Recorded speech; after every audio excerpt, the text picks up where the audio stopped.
لحظه بریدن سرت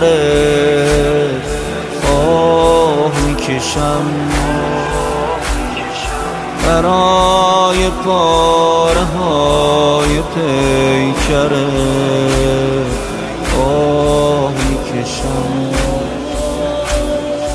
به عشق و ناله های خواهرت آه میکشم، برای زجه های مادرت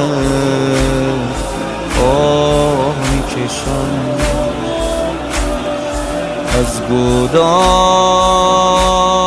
صدا میاد شم داره کجا میاد، خولی داره واسه چی سمت قتلگاه میاد.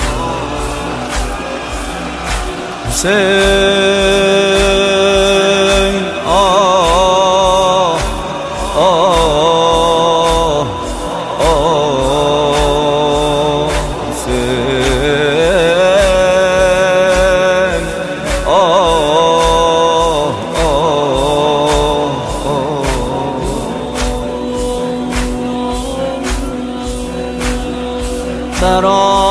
برآوریدن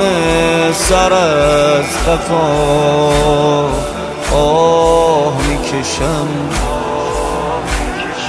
وقتی که میزدی تو دست و پا آه میکشم،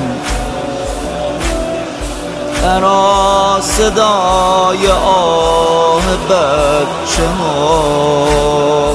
آه میکشم،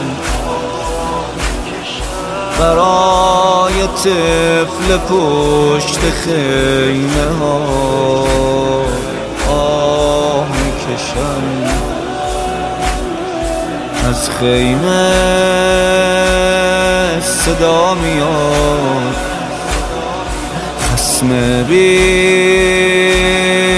حیا میاد،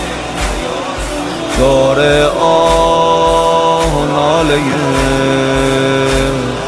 ناموس خدا میاد.